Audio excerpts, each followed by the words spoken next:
Hello and good day, beautiful soul. How are you? This is the Angel Lady Terry Marie. Often, when an intuitive or a psychic is interviewed and they are asked the question, when did you know you were connected? When did you first discover your gift or your intuitive or psychic skills? Whenever I would hear someone answer that question, and my conscious self is already not wanting to share this with you. Can you tell the croakiness in my throat just a bit? So I had asked myself that question many, many times. And what finally came up is I had turned it off because I couldn't bear to be so different from the people who were around me.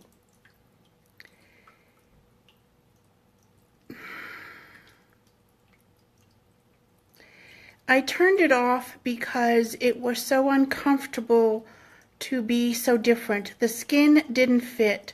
I remember in the second and third grade calling Source the Supreme Being. No one had ever taught me that. I had never heard the words. I just knew that this was a truth, at least for me, that there was something, some energy, without even knowing that that's what it was. Not intellectually and not in anything that I could say or articulate in any kind of a way, not being in the third or fourth grade. I also remember being told and pretty much forced going to Sunday school. Now, my dad was in the military, so it was non-denominational. We went to Sunday school. I didn't like it. There was fire and brimstone and all the things you were going to be getting into trouble for.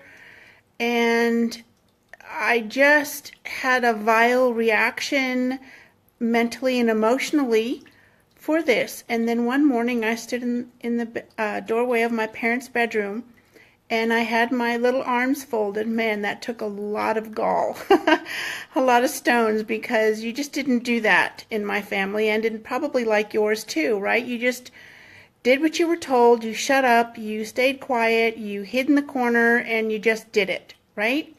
Okay, so I stood in their doorway and I said, if you weren't going to go to church, to the chapel, then I wasn't going to go to Sunday school anymore. And to my surprise, two things happened, or didn't happen.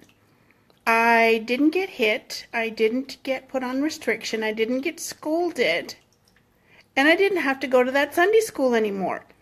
And when I would take walks by myself around the block, we lived in military housing, so it was really safe, and way back in the day, it was safe. I could feel the breeze on my skin, and it felt like this long gossamer gown. And it just felt like something or someone was caressing me and walking with me. When I was little, I turned it all off because it was just too hard to be different.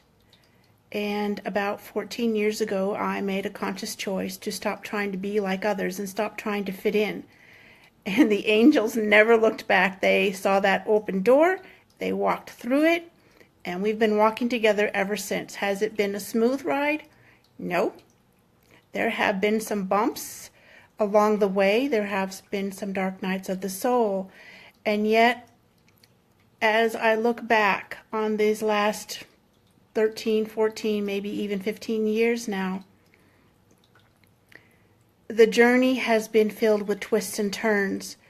And the important part of this sharing with you is that whether you have turned it back on, whether you have figured out how to connect, whether you've always been able to and connected to your inner self, your inner intuitive self and the angels and source, you can still make it clearer, stronger. You can connect more often and for longer periods of time. This is the Angel Lady, and until next time, Have an amazing day, and remember, angels are always with you, by your side, in front, in back, on either side, and all they want to do is to help you connect for your success and your prosperity, to fulfill your life purpose in the way it is intended and what you agreed when you decided to come into physical form. Bye-bye for now.